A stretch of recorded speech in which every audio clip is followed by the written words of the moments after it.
Way to get that information as it comes in. Once again, just download that WIS app. You'll know what we know when we know it.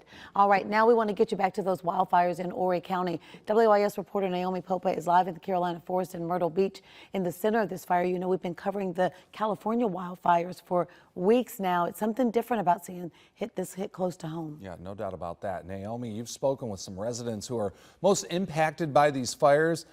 What can you tell us about what they're dealing with and with some of the efforts here from local fire departments in that area?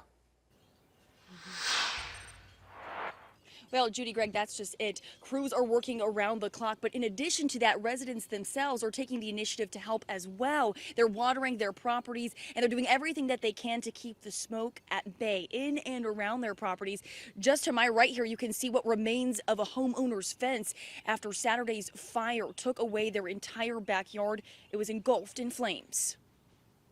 My neighbor has a security camera over here that was showing these guys fighting the fire.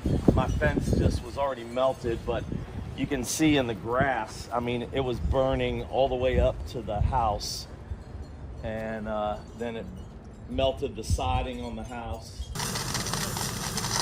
Mike Abel is one of many residents who experienced firsthand how quickly fires started to spread across the Myrtle Beach area. He wasn't home Saturday afternoon when his entire backyard was engulfed in flames. Though it was scary for him and his family, he says he's thankful there's still something standing for him to call home. Several mothers I've spoken with tell me their continued fear is over what health impact the smoke could have on their children. Seeing smoke in the back in the reserve, and I drove back there, and I've never seen anything like this in my entire life. Tiffany Bakari's home sits on the edge of one burning forested area. She says smoke continued to fill her home, and it's the worst at night and in the early morning. She can't breathe, and more worrisome to her, her children can't breathe either. They will be going to the pediatrician as soon as all this is over and getting their lungs checked. I'm honestly not worried about my house. I'm more concerned about my son, who's 1.5, going to be 2. His lungs are still growing. Mothers I've spoken with tell me the smoke never goes away, and the hot spots are contributing to that. Officials from several fire departments tell me they're watching around the clock for potential areas that could flare up at a moment's notice. In a further effort to prevent fires, Blackhawks from the McIntyre Joint National Guard Base have been flying alongside civilian aircraft to dump water on areas that begin to burn or to saturate smoking areas.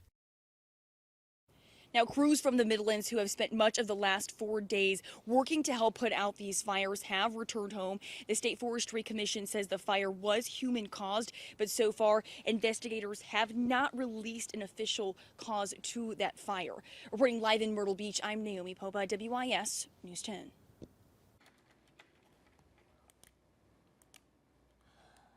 Naomi, thanks. Meanwhile, a statewide burn ban still in effect until further notice. That comes directly from the South Carolina Forestry Commission. Governor McMaster spoke on the ban over the weekend, offering a strong statement. He says you can and will go to jail for starting a fire outdoors in South Carolina, period.